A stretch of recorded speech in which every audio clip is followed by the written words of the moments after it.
माझ्या कार्यकाळात मला उच्च शिक्षित सदस्य म्हणून त्या ठिकाणी जेव्हा मला गौरवण्यात आलं त्यावेळी आपल्या मतदारसंघातील शाळा ज्या आहेत ते चांगल्या आणि सुसज्ज इमारती त्या ठिकाणी उभ्या राहिल्या पाहिजेत. आपल्या मतदारसंघातील सर्व मुलांना जे आहे ते चांगल्या प्रकारचं शिक्षण मिळालं पाहिजे. यासाठी जे आहे ते भौतिक सुविधा सुंदर शाळा ज्या आहेत त्या निर्माण झाल्या पाहिजेत. यासाठी आपल्या राजुरीमधील गव्हाळीमाळ्याची शाळा असेल, त्याचप्रमाणे ढगेमाळ्याची शाळा असेल आणि एम्पॅथी फाउंडेशनच्या सहकार्याने जी आहे ती गुळुंचवाडी गावची शाळा जी आहे ती त्या ठिकाणी सुसज्ज अशी उभी राहिली. त्याचप्रमाणे ग्रामपंचायत कार्यालय देखील उंच खडक पेमदरा आणि नळवणे या ठिकाणी आपल्याला स्थापन करता आलं. त्याचप्रमाणे स्मशानभूमी असेल, दफनभूमी असेल, याच्या सर्व सुधारणा ज्या आहेत त्या आपण त्या ठिकाणी केल्या. रस्त्यांची दुरुस्ती केली. समाज कल्याणाच्या काही योजना ज्या आहेत त्या आपण त्या ठिकाणी करू शकलो आणि जवळपास 25 कोटी रुपयांपेक्षा जास्त जो निधी आहे तो आपल्या राजुरी बेल्हे जिल्हा परिषद संघामध्ये आपल्याला त्या ठिकाणी आणता आला. याचा मला अभिमान आहे आणि त्या पाठीमागं खरी जर कोणाची ताकद असेल तर ती तुमची ताकद होती, तुमचा आशीर्वाद होता, तुमचं सर्वांचं पाठबळ माझ्या पाठीमागं होतं. म्हणून एवढ्या मोठ्या प्रकारचा निधी जो आहे तो मला मतदारसंघामध्ये आणता आला. त्याचप्रमाणे आपण मागच्या काही सर्व वक्त्यांनी या ठिकाणी सांगितलं की शासन आपल्या दारीसारखी योजना आपण या ठिकाणी लागू केली आणि त्याच्यामध्ये 11,777 लोकांना जो आहे तो विविध शासकीय योजनांचा त्या ठिकाणी लाभ झाला. त्याचप्रमाणे पशुसंवर्धनाची जी आहे ते जिल्हास्तरीय शिवनेरी कृषी पशुसंवर्धन आपण राजुरी गावामध्ये भरवलं आणि हजारो नागरिक जे आहेत ते पुणे जिल्ह्यातून या ठिकाणी प्रदर्शन पाहण्यासाठी आले आणि त्याचं आत्मिक समाधान आम्हाला मिळालं. आज मी मतदारसंघामध्ये फिरत असताना, आज मी लोकांच्या गाठीभेटी घेत असताना लोक जे आहेत ती माझ्या कामाची पावती मला त्या ठिकाणी देत असतात आणि त्यांच्याबरोबर जे माझ्या मतदारसंघामध्ये आवर्षण प्रवण असल्यामुळे जे काम होतं जलसंधारणाचं, ते केटीवेर, ते पाझर तलाव, ती बंधारे बघितलं आणि त्याच्यामध्ये साचलेला जलाशय जर बघितला तर त्यांच्याबरोबर माझ्याही मनाला तेवढंच आत्मिक समाधान वाटतं, कारण मी देखील एका शेतकऱ्याची मुलगी आणि शेतकऱ्याची सून आहे.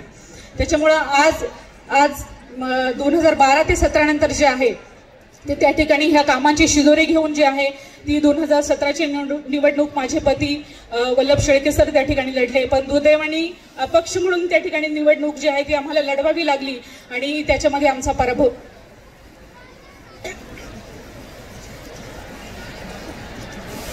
झाला.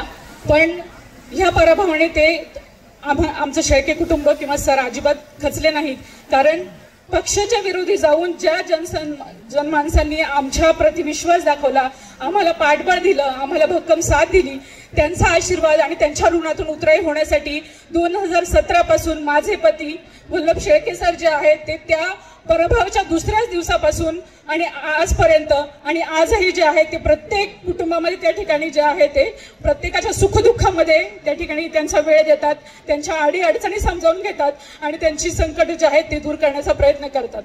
आज 2025ची निवडणूक होऊ घातलेली आहे आणि सर्व कार्यकर्त्यांच्या बळावरती, कार्यकर्त्यांच्या जोरावरती जे आहे ते आम्ही राष्ट्रवादी काँग्रेस पक्ष शरदचंद्र पवार म्हणजे तुतारी ह्या बाजूने जे आहे ते ह्या पक्षाकडून जे आहे ते निवडणूक लढण्याचा संकल्प केलेला आहे.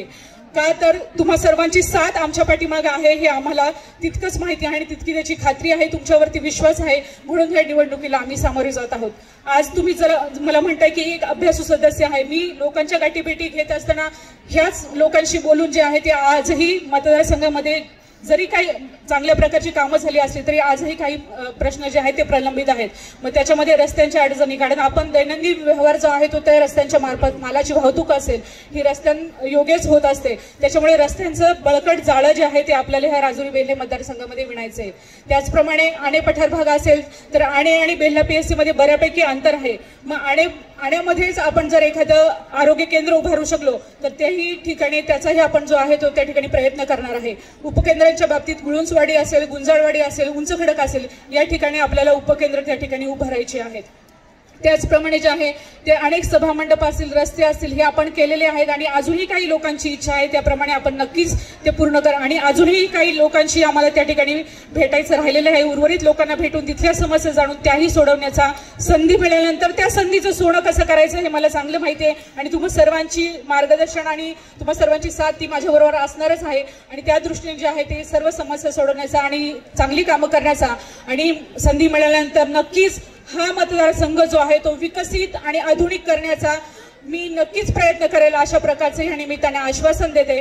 आणि खरं तर या ठिकाणी आपले खासदार साहेब या ठिकाणी उपस्थित राहिले, मी त्यांचंही आभार मानते. त्याचप्रमाणे ज्यांच्यामुळे आज मी इथे उभी आहे ते आपल्या सर्वांचे, ज्यांनी कृषी क्षेत्रामध्ये त्या ठिकाणी कृषी मंत्री म्हणून पद भूषवल्यानंतर आपल्या शेतकऱ्यांचं कल्याण केलं, ते शरदचंद्रजी पवार साहेब यांचा देखील मी आभार व्यक्त करते की त्यांच्यामुळे आज आमच्यासारख्या महिलांना 50% आरक्षण त्या ठिकाणी मिळालं आणि माझ्यासारख्या शिक्षकाच्या मुलीला त्या ठिकाणी राजकीय क्षेत्रामध्ये काम करण्याची संधी मिळाली.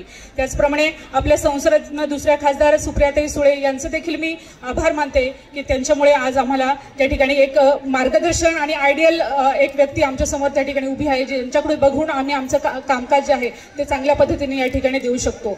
आणि शेवटी जाता जाता एवढंच सांगेल की तुम्ही सर्वांनी जर साथ दिली आणि अशाच प्रकारचा हा म्हणजे अलोट गर्दी, फक्त मी सर्व महिला भगिनीची दिलगिरी देखील व्यक्त करते की अतिशय थोडी गैरसोय तुमची झालेली आहे, त्याबद्दल मी आमच्या सर्व शेळके कुटुंब असेल, आपले सर्वच या ठिकाणी जे आयोजक असले आहे त्यांच्याकडून तुमची दिलगिरी व्यक्त करते की थोडीफार तुम्हाला गैरसोय त्या ठिकाणी झाली. पण तुम्ही सर्वांनी अशीच पाठीमागे तुमचा आशीर्वाद, तुमची साथ जर ठेवली तर नक्कीच आपल्या ह्या मतदारसंघाचा विकास, आणि तो विकास झाल्यानंतर हा मतदारसंघ पुणे जिल्ह्यामध्येच काय तर महाराष्ट्रामध्ये त्याचं नाव उंचावल्याशिवाय मी राहणार नाही, अशा प्रकारचं आश्वासन तुम्हाला देते आणि थांबते. धन्यवाद.